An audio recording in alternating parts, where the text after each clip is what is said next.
Aujourd'hui je vous retrouve pour un point lecture au sujet de deux romans jeunesse que j'ai beaucoup aimés, que j'avais achetés au salon de Montreuil et dont j'avais vraiment hâte de vous parler. Le premier roman dont j'ai envie de parler, c'est Orphea Fabula et les larmes du dragon de Marie Aligno et illustré par Miss Patty. Ce roman, comme je vous l'avais dit, je l'ai acheté à Montreuil, je n'étais pas du tout sûre de l'acheter au départ parce que je voulais le lire mais je devais l'emprunter en fait à Ninon de la chaîne Les Carnets d'Opaline pour voir si ça me plaisait. Et pendant le salon, j'ai rencontré Marie Aligno avec qui j'ai passé des très bons moments et j'ai été très contente de la rencontrer. Du coup, j'ai eu envie en fait de découvrir ses romans et j'ai acheté celui-ci parce qu'il y a des vikings. C'est le tome 3 puisqu'il y a juste avant le premier c'est sur l'Égypte antique, le deuxième se passe à Versailles au XVIIIe siècle et donc celui-ci se passe en Norvège au temps des vikings. Dans ces romans, on retrouve Orphea Fabula, c'est une jeune adolescente qui est également une super espionne qui voyage dans le temps et elle est régulièrement envoyée en mission pour aller chercher des cristaux dans différentes époques et là notamment chez les vikings. Ce que j'ai vraiment aimé dans ce roman déjà, c'est que c'est une écriture très fluide, agréable, l'histoire aussi, elle est simple, elle coule bien, tout est très agréable, bien qu'il y ait des rebondissements, rien n'est compliqué, c'est vraiment très bien fait et surtout j'ai trouvé qu'il y avait énormément de vocabulaire. J'ai vraiment trouvé ça génial, il y a plein de mots qui ne sont pas qu'on ne retrouve pas souvent en fait dans des romans pour enfants, ce que je trouve extrêmement dommage. Personnellement, la plupart du vocabulaire que je connais, je l'ai appris en lisant et je trouve que c'est justement en mettant des mots un peu plus difficiles à comprendre ou en tout cas un peu moins usités qu'on apprend du vocabulaire aux plus jeunes. Donc pour moi c'était vraiment top, ça ne complique pas du tout le roman, ça ne complique pas non plus les phrases, tout est extrêmement bien compréhensible, tout est fait pour que les enfants puissent bien assimiler de quoi on parle, peut-être aussi pour les pousser des fois à essayer de comprendre des mots qu'ils ne comprennent pas. Il me semble que parfois il y en a qui sont explicités ailleurs, donc vraiment je trouve que ça c'est un des points forts de ce roman, c'est le vocabulaire. Le deuxième point fort, à mon sens, c'est que manifestement Marie Aligno a fait des bonnes recherches avant de l'écrire, puisqu'il y a vraiment un souci de véracité historique, si vous voulez, et de faire en sorte que malgré le côté fictionnel de ce roman, ça ne soit pas complètement à côté de la plaque en termes historiques. Je veux dire par là que les vikings par exemple, c'est un exemple du roman, on les imagine avec des casques à cornes et au départ Orphea Fabula elle dit ah cool je vais voir des vikings avec des casques à cornes. Une fois arrivée elle se rend compte qu'ils n'en ont pas et que c'est certainement parce qu'en fait ça n'est pas du tout comme ça qu'étaient les vikings. Il y a plein de choses qui sont expliquées, que Orphea Fabula décrit très bien, que ce soit dans les lieux, les coutumes, les vêtements que les gens portent. Je trouve que c'est vraiment bien fait et très intéressant. Et en plus de ça, à la fin du roman, il y a un bonus qui s'intitule Où l'on te donne des informations en plus sur le temps des vikings.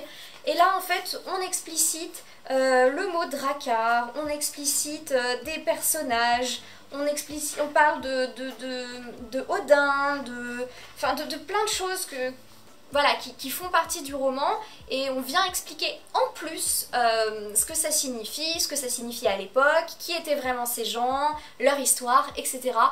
Donc je trouve que c'est génial parce que pour moi quand on est jeune, surtout pour un roman jeunesse, on a envie d'apprendre de manière amusante et là il n'y a pas mieux quoi, parce que c'est une fiction mais en même temps on apprend des tas de choses sur une époque, on apprend des nouveaux mots, enfin vraiment je trouve ça génial quoi. Ce que j'ai également bien aimé dans ce roman, évidemment, c'est le côté féministe, parce que déjà l'héroïne, c'est une nana complètement badass, quoi.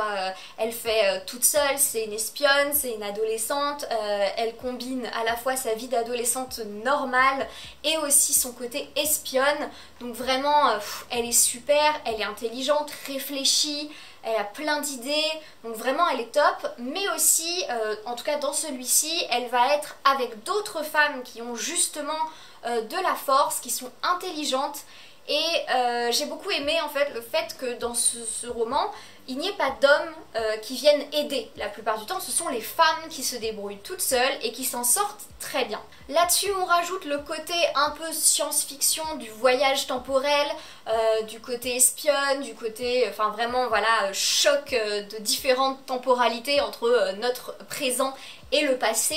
Donc j'ai vraiment accroché à ça parce que j'aime beaucoup tout ce qui se passe dans le voyage dans le temps, etc. Donc ça m'a beaucoup plu. Clairement, c'est un roman que j'aurais adoré, mais vraiment adoré lire quand j'étais enfant.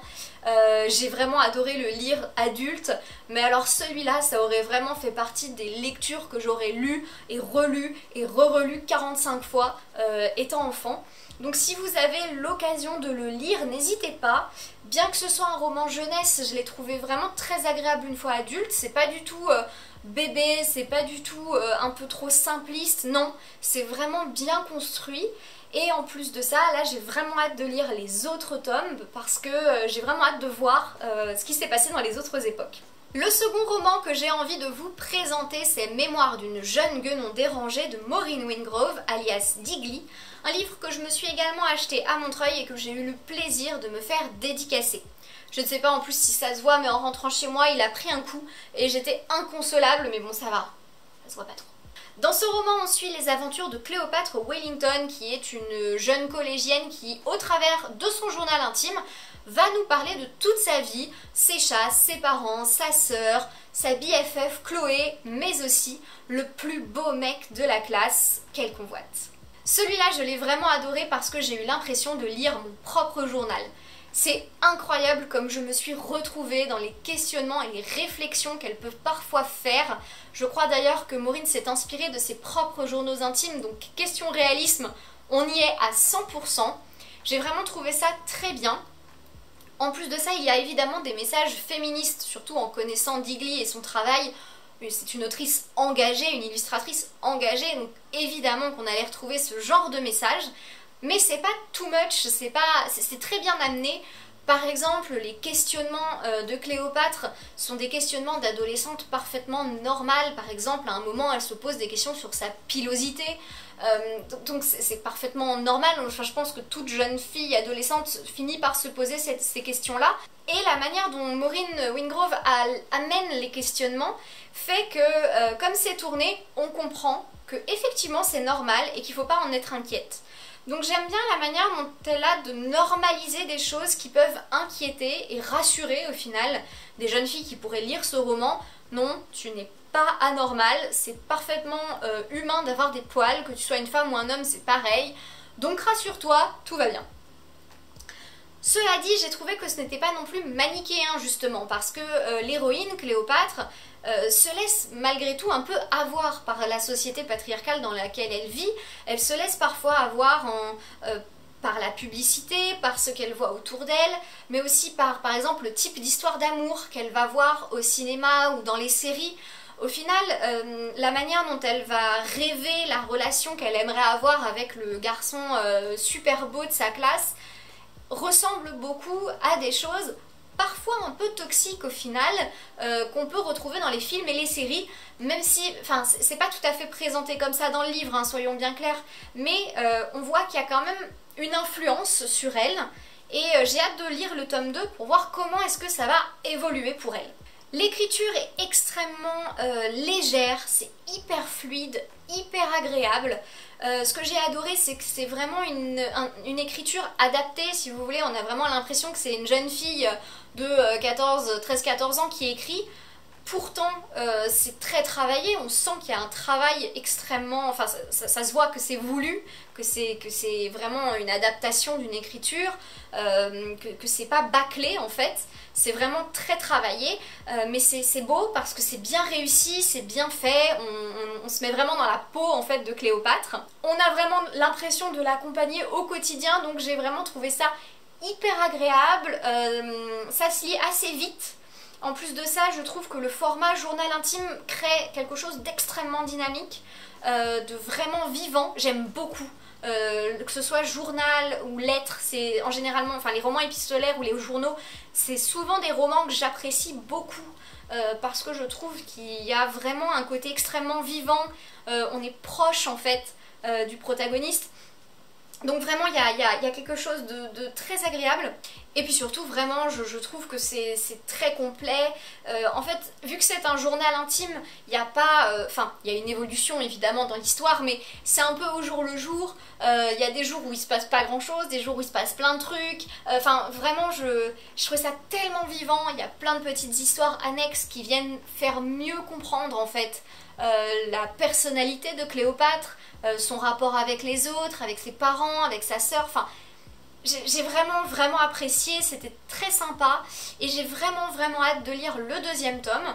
Là pareil c'est un livre que je vous recommande et que je recommande à des jeunes filles, si vous en connaissez qui pourraient être intéressées, des adolescentes, je le trouve vraiment top, très décomplexant, très déculpabilisant, vraiment bien tourné, qui amène à se questionner d'ailleurs sur certaines choses. Est-ce que c'est bien de faire comme ça ou est-ce que Cléopâtre avec ses questionnements amène des questions justement qui sont pertinentes.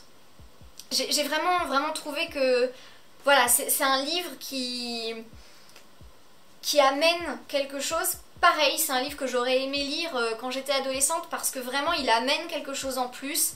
Il se fait s'interroger, surtout quand on est à cet âge-là, sur ce qu'on pense, sur ses choix, sur ses questionnements, sur comment est-ce qu'on vit en fait l'adolescence. Et j'ai trouvé ça extrêmement bien fait. Voilà, ce point lecture spécial jeunesse est terminé, j'espère que ça vous aura plu. N'hésitez pas en commentaire à me dire si vous avez déjà lu ces deux romans, je serais ravie de connaître votre avis dessus et surtout si ça vous a intéressé. En attendant une prochaine vidéo, je vous souhaite une excellente semaine et je vous dis à très bientôt.